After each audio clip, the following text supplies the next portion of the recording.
Hi, welcome to our day 2 of the 12 tags of Christmas video.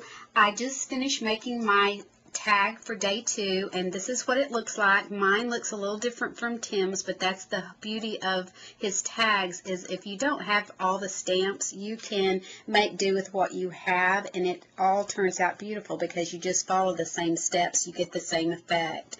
So this is the tags so far, day 1 and day 2.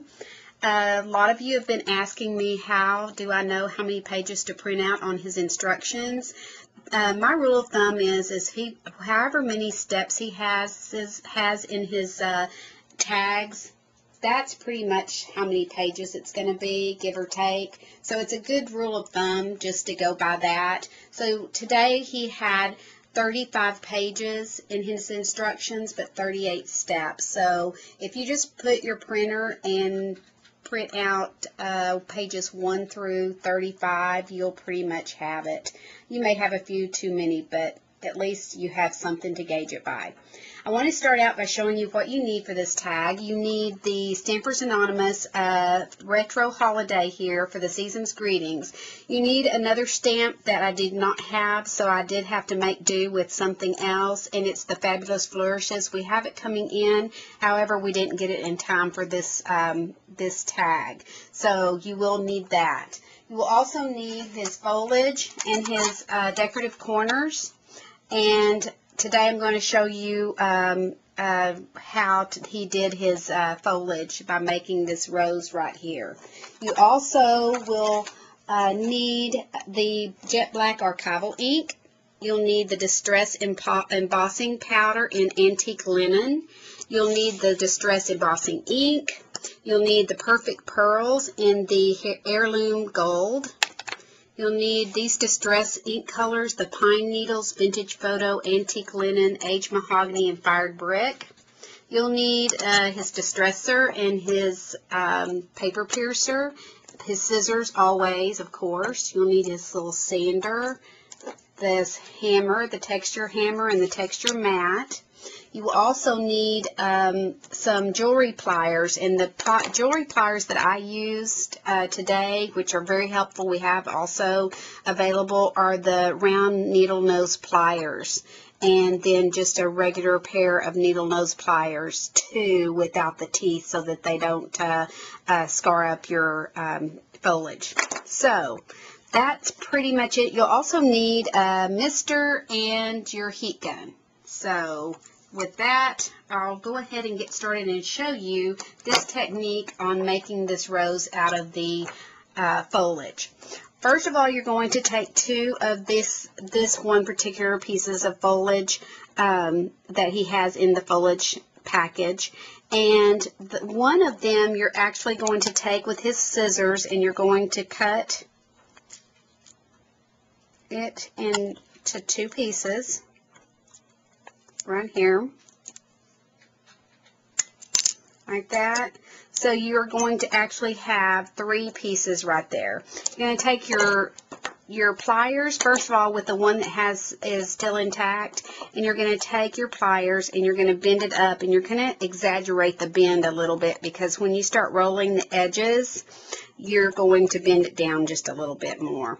So I've already done this one for you.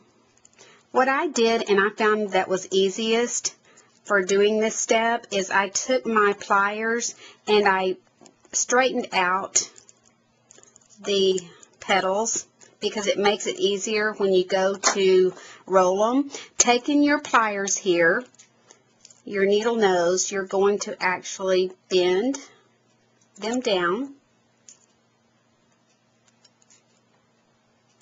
It makes it a lot easier if you have these pliers, because I tried it the other way and this was definitely the easiest.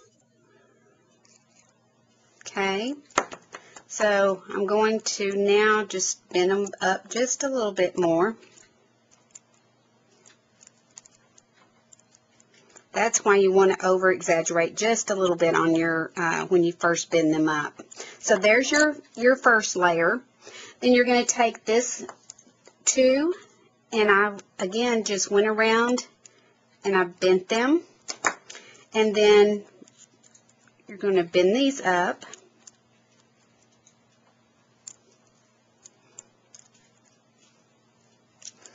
taking your pliers here and you're going to bend them.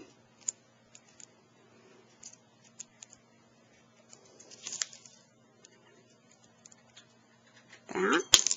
Okay. So then what you want to do is you want to bend this to make almost like a triangle, he says. So you're just going to bring this to, kind of have to use your fingers too, so just be careful not to cut yourself because the edges are kind of sharp. You can bring that to just like that. So you make a little triangle, and then you're going to do the very same thing here.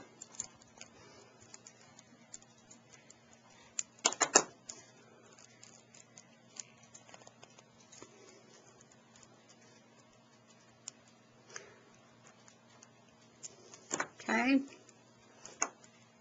then I'm going to bend those up and this up like this. Okay, so once you get this done like this, then you're going to take your little brad and you're going to hammer it flat on your hammer mat with your texture hammer, and you're going to hammer it to make it flat, and then you're going to take your pliers and you're just going to bend it into a, kind of like a little V.